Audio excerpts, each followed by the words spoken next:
So e-banking is the where the online transactions are done, and online banking is also come under the e-banking, where you can pay the funds, light bills, electricity bills, and other payments through the app or through the internet banking using the internet.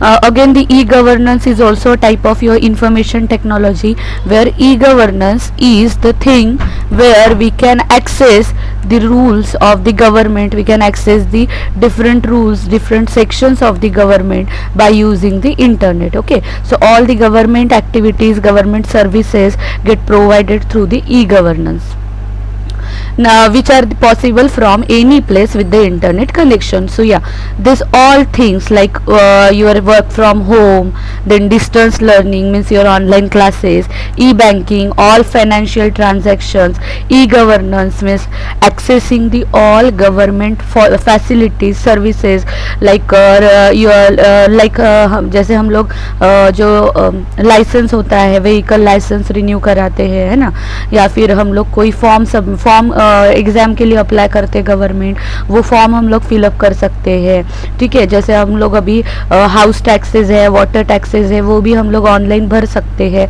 So all this facilities are come under your e governance. So all this things are just possible because of your internet connection and computing devices.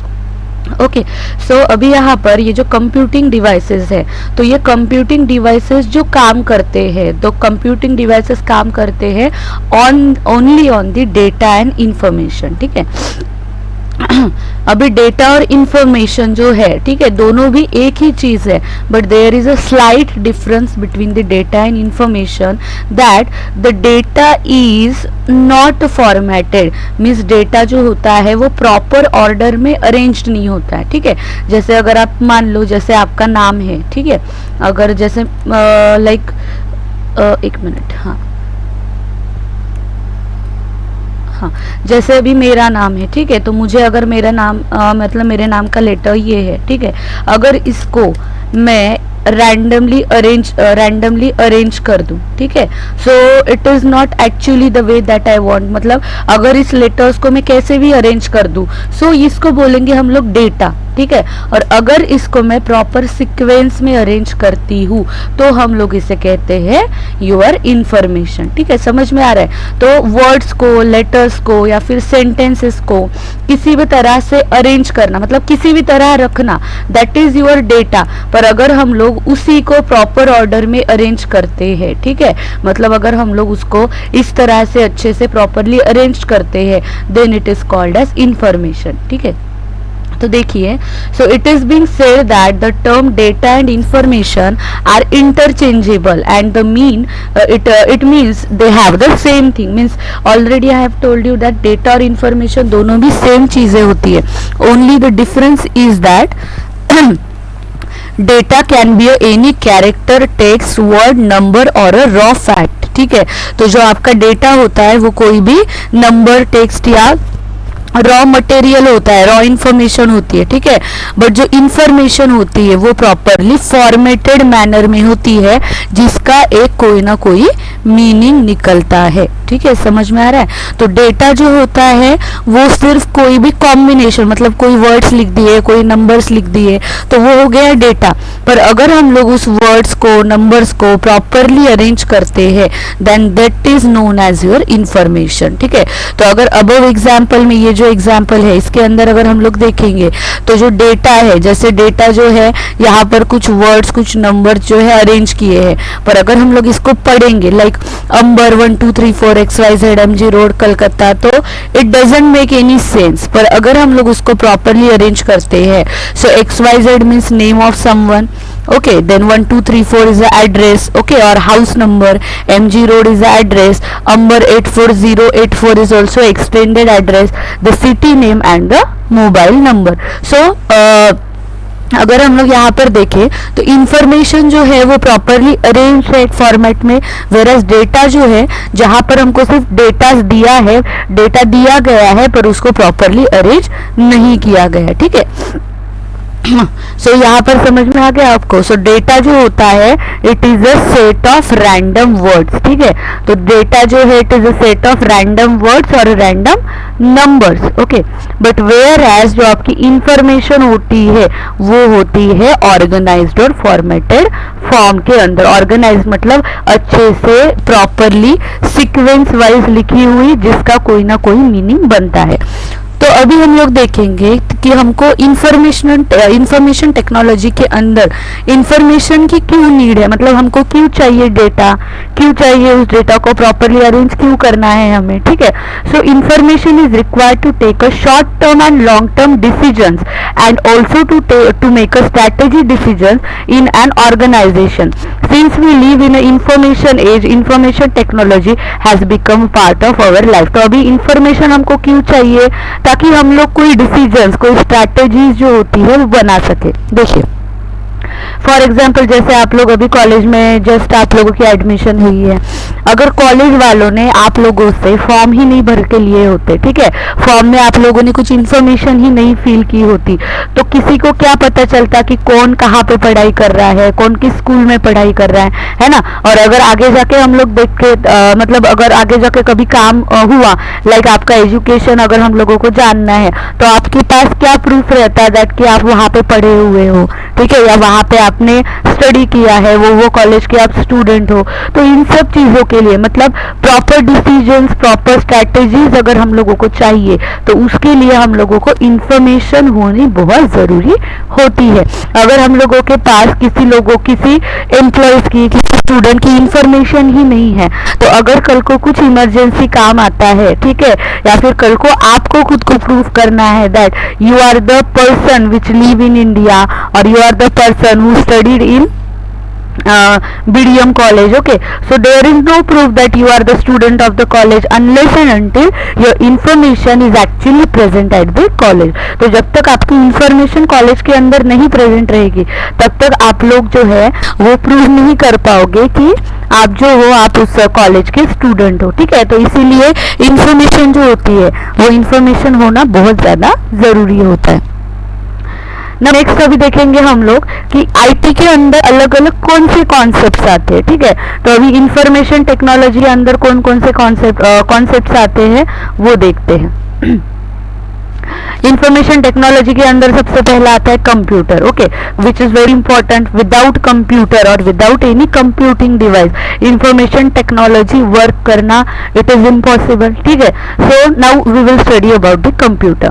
So the word computer is derived from a Latin word that is computer and which means to calculate. Okay, तो यहाँ पे Latin से, ठीक है, Latin से आपका जो word computer है वो आया हुआ है और उसका मीनिंग होता है लैटिन के अंदर दैट इज टू कैलकुलेट या फिर to count, to sum up और टू थिंक टुगेदर. ये सब का मीनिंग होता है आपका कंप्यूटर.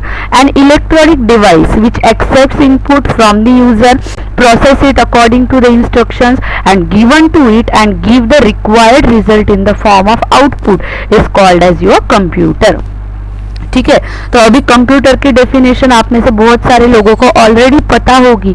ठीक है, या फिर जिनको नहीं पता वो भी मतलब अभी आपको समझ में आ जाएगा. दैट इज कंप्यूटर जो है इट इज इलेक्ट्रॉनिक डिवाइस. क्या है वो? एक इलेक्ट्रॉनिक डिवाइस है जो इनपुट के तौर पे डेटा को एक्सेप्ट करता है, डेटा को लेता है एज ए इनपुट. फिर किसकी तरफ से लेता है? From the user. जो कोई भी कंप्यूटर को हैंडल कर रहा है, जो कि भी कोई भी कंप्यूटर के ऊपर वर्क कर रहा है, उसकी तरफ से कंप्यूटर जो है वो डेटा एक्सेप्ट करता है, उस डेटा को प्रोसेस करता है और प्रोसेस करने के बाद, प्रोसेस मतलब क्या, जो भी कमांड, जो भी एक्शन कंप्यूटर ने मतलब यूजर ने आपको लेने के लिए बोली है, जो भी आउटपुट यूजर को चाहिए उस आउटपुट के हिसाब से वो डेटा को प्रोसेस करेगा, है ना, इंस्ट्रक्शन के हिसाब से, एंड आपको वो क्या देगा? रिजल्ट देगा इन the form of output. Okay, so computer is an electronic device which accept the input from the user, then process it according to the given instruction and give the result in the form of output. Okay, so it is your computer. Now computer system, अभी computer तो हम लोगों ने पढ़ लिया कि computer कोई device है जिसके अंदर डेटा एज ए इनपुट आता है, प्रोसेस होता है और उसके बाद वहाँ पे आउटपुट जनरेट होता है। नाउ हम लोग देखेंगे कि इस कंप्यूटर के अंदर क्या क्या चीजें आती है। ठीक है, सो कंप्यूटर जो है इट इज एंटायर सिस्टम जिसके अंदर इमेजेस, ऑडियो, वीडियो, ग्राफिक, ये सारे टाइप के जो डेटाज है, ठीक है, सारे टाइप के जो इंफॉर्मेशन है वो हमको मिलती है। वो इंफॉर्मेशन फिर नंबर्स, लेटर्स फॉर्म में हो सकती है, इमेजेस हो सकती है, ऑडियोज हो सकते हैं, वीडियोज हो सकते हैं या फिर ग्राफिक्स भी अलग अलग हो सकते हैं। ठीक है, तो अभी ये जो कंप्यूटर होता है ये पहले 5 मेजर ऑपरेशंस करता है। अभी कौन से 5 मेजर ऑपरेशंस वो करता है, देखो। सबसे पहले तो इट एक्सेप्ट द डेटा और इंस्ट्रक्शन। ठीक है, तो सबसे पहले वो डेटा को एज ए इनपुट लेता है। उसके बाद डेटा को लेने के बाद उस डेटा को वो स्टोर्ड भी करता है। देखो फॉर एग्जांपल जैसे आप लोग एक रूम में बैठे हो, ठीक है, अभी रूम की कैपेसिटी है 20 लोगों की और वहां पर पूरे के पूरे 20 लोग मौजूद है। अभी अगर किसी और एक पर्सन को वहां पर एंटर होना है, ठीक है, तो उसको वहां पर जगह लगेगी। विदाउट स्पेस वो अंदर आ सकता है क्या? विदाउट स्टोरेज वो अंदर आ सकता है क्या? सो इट इज नॉट पॉसिबल। उसी तरह से अगर कंप्यूटर के अंदर डेटा स्टोर्ड ही नहीं होगा या कंप्यूटर के अंदर डेटा को आने के लिए जगह ही नहीं होगी तो इनपुट जो हम लोग दे रहे हैं वो कंप्यूटर के अंदर आ ही नहीं पाएगा। तो कंप्यूटर के अंदर डेटा आने के लिए भी वहां पर क्या होता है, स्टोरेज दिया जाता है, जहां पर आपका डेटा टेम्पररी पर्पस के लिए स्टोर्ड होता है। ठीक है, परमानेंट नहीं होता, टेम्पररीली डेटा आता है। जब हम लोग उसको सेव करते हैं तो वो परमानेंटली सेव होता है, पर अगर हम लोगों ने डेटा को सेव नहीं किया है तो वो फिर भी आपके कंप्यूटर में एंटर हो चुका है, but it is for a temporary manner. ठीक है, नाउ नेक्स्ट थर्ड क्या है मेजर टास्क जो कंप्यूटर का, that is it can process the data which as required by the user. User को जैसा प्रोसेस डेटा चाहिए वैसा ही उसको मिलता है। अगर मानो यूजर को ये चाहिए क्या, प्रिंट आउट चाहिए, तो क्या कंप्यूटर उसको यूट्यूब चैनल लगा के देगा? हाँ, अगर यूजर को माई कंप्यूटर ओपन करना है तो क्या कंप्यूटर उसको व्हाट्सएप ओपन करके देगा? नहीं, है ना। सो इट इज नॉट पॉसिबल। तो इसका मतलब क्या है कि कंप्यूटर वही प्रोसेस करेगा जो यूजर की रिक्वायरमेंट होगी। So it is a major operation और major we can say function of your computer. Okay, next fourth function of your computer that it gives the result in the form of output. जो भी result आपको computer से मिलेंगे वो result आएंगे आपको output के फॉर्म में। और फिफ्थ लास्ट जो ऑपरेशन है या फिर लास्ट फीचर जो है कंप्यूटर का, that is it controls all the operation which is very important. ठीक है, तो हम लोग जैसे देखते हैं कि कंप्यूटर में एक ही बार में बहुत सारी चीजें, बहुत सारी अलग अलग एक्शंस होती है। जैसे यहाँ पर अभी आप देख सकते हैं तो यहाँ पर ये सारे ऑप्शंस है। अगर मैं सारे ऑप्शन पे वन बाय वन क्लिक कर दूं तो ये सारे एप्लीकेशंस ओपन हो जाएंगे। फिर भी कंप्यूटर अपना काम प्रॉपरली करेगा, है ना। ऐसा तो नहीं होगा जैसे मैंने व्हाट्सएप क्लिक किया तो ये म्यूजिक प्लेयर शुरू हो रहा है, या माई फाइल पे क्लिक किया तो ये कुछ स्टूडियो ओपन हो रहा है ना। तो जो हम लोग एक्शन मतलब जो भी हम लोग उसको इनपुट देंगे उसके बाद प्रॉपर आपको आउटपुट देगा। इसका मतलब क्या है कि कंप्यूटर कोई तो भी कंट्रोल करता है ताकि वो प्रॉपरली इनपुट के हिसाब से ही आपको क्या दे सके, आउटपुट दे सके। तो कंप्यूटर के अंदर controlling is a major function. तो हम लोगों ने अभी तो कंप्यूटर के 5 फंक्शन देखे, दैट इज डेटा को एक्सेप्ट करता है एज इनपुट, डेटा को स्टोर करता है, डेटा को प्रोसेस करता है according to the user requirement, फिर उससे आउटपुट जनरेट होता है।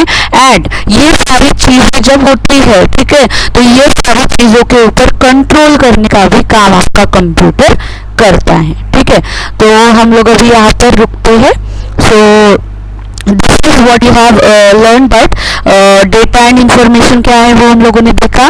दैट इज डेटा मतलब कोई भी रॉ मटेरियल जिसमें टेक्स्ट, नंबर, ये सारी चीजें रहेगी पर वो प्रॉपर फॉर्मेट में नहीं रहेगी। उसके बाद हम लोगों ने इंफॉर्मेशन देखी, तो इंफॉर्मेशन मतलब जो अच्छे से ऑर्डर्ड रहेगी, ठीक है, अच्छे से एक प्रॉपर सीक्वेंस में जमी हुई रहेगी। उसके बाद हम लोगों ने कंप्यूटर देखा, ठीक है, हमने पहले इंफॉर्मेशन मतलब क्या होती है, क्यों इसकी जरूरत है वो देखी। उसके बाद हम लोगों ने देखा कि आईटी के अंदर कौन सी कॉन्सेप्ट आते हैं। तो उसके अंदर सबसे पहले आता है कंप्यूटर। फिर हम लोगों ने जाना कि कंप्यूटर एक लैटिन वर्ड है जिसका मतलब होता है to calculate, to sum up और टू थिंक टुगेदर। उसके बाद हम लोगों ने हम लोगों ने कंप्यूटर की एक प्रॉपर डेफिनेशन देखी कि कंप्यूटर जो होता है वो एक इलेक्ट्रॉनिक डिवाइस है जो डेटा को एक्सेप्ट करता है एज ए इनपुट, उसको प्रोसेस करता है और उसका आउटपुट जनरेट करता है।